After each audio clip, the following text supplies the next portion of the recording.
Our final speaker is against the motion that the Catholic Church is a force for good in the world. He's the actor, broadcaster and author, Stephen Fry, a bit of an all-rounder really. Stephen can turn his hand to many things, very popular with his legions of fans. Stephen, let's hear your views, see how well you do in the popularity stakes with people in the Vatican.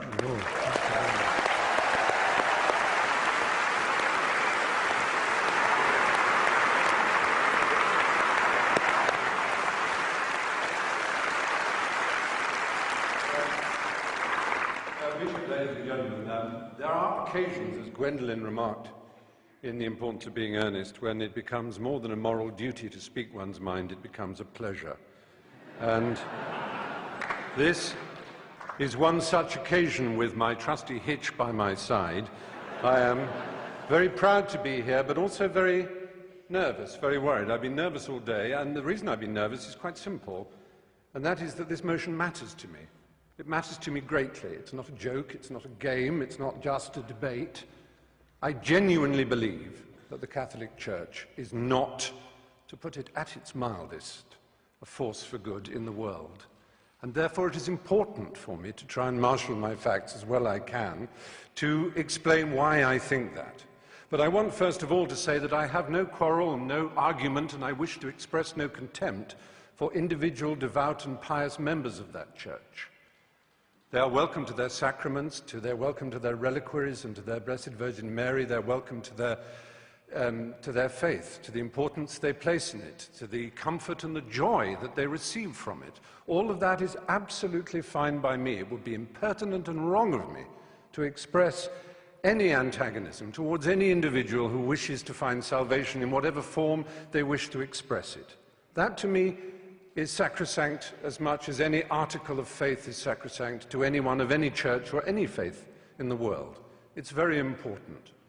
It's also very important to me, as it happens, that I have my own beliefs.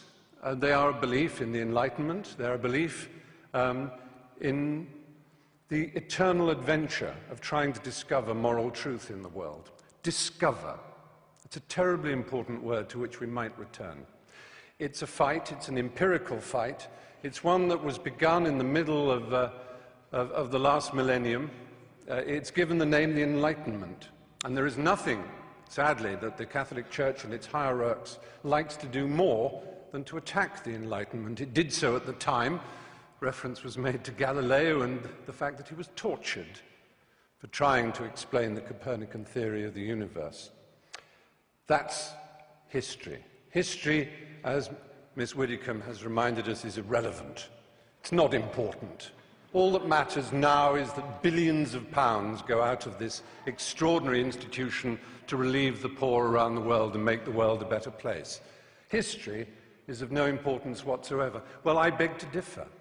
History whinnies and quivers and vibrates in all of us, in this hall, in this square mile. Let's think about this square mile. I'll come back to it in a moment. But first, Christopher made mention of limbo. It seems so tedious and so silly, one of those little casuistic games that Thomists and others play. Aquinas and Augustine of Hippo both proposed this extraordinary idea that babies who were unbaptized would not know heaven.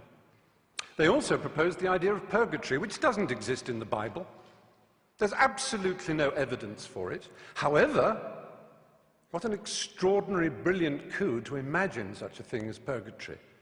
That a soul needs to be prayed for in order to go to heaven, in order to turn left when he enters the aeroplane of heaven and get a first-class seat. That he needs to be prayed for, and for many hundreds, indeed over 1,000 years, you'll be amazed what generous terms those prayers came at. Sometimes as little or as 2/3 of a year's salary could ensure that a dead loved one would go to heaven. And money could ensure that your baby, your dead child, your dead uncle, your dead mother could go to heaven. And if you were rich enough, you could have a chantry built, and monks would permanently sing prayers so that that existence in heaven for the child would go up and up and up until they were at the table of the Lord themselves. Now, all this is in the past and is irrelevant. I cede to Anne Widdecombe how irrelevant it is, except in one thing. This church is founded on the principle of intercession.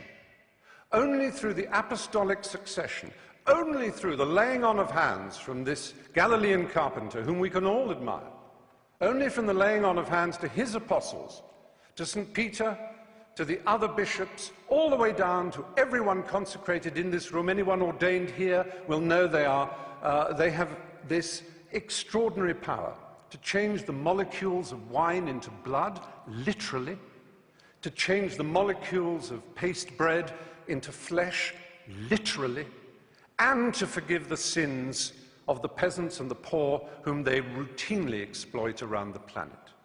Only this church has this extraordinary principle that it is through these male priests, and only male priests, that this is given. It is a doctrinal fact. It is more than a doctrinal fact, it is a dogma. Extra ecclesiam nulla salus. Outside the church, there is no salvation. That is a dogma of the church that has been used to excuse all the missionary zeal, all the rape and torture of the Aztecs and the Incas, all the horrors of South America and Africa and the Philippines and the rest of the world, to which other churches and other cultures have also their guilt to admit. It's not unique to the Catholic Church, and I never said it was, and the motion doesn't say it was, or at least the opposition of the motion does not arrogate to the Catholic Church uniquely this sin. However, the particular nature of the exploitation of the poor, the vulnerable, and the young. If I were to talk to a priest now, believe me, that priest would be the most worldly, charming, self-deprecating, snobbish in a Ronald Knox, Alfred Gilby sort of way. He would be lovely. He would smoke. Gosh, how daring.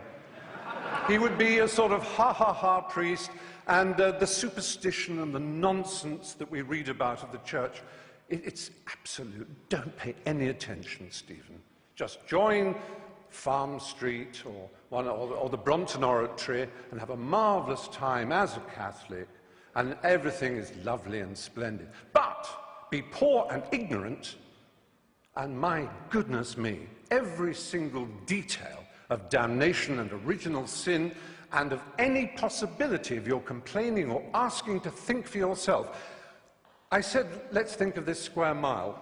Just imagine in this square mile how many people were burned for reading the Bible in English. And one of the principal burners and torturers of those who tried to read the Bible in English here in London was Thomas More. You may know if you've read the novel Wolf Hall, which won the Man Booker Prize just the other day.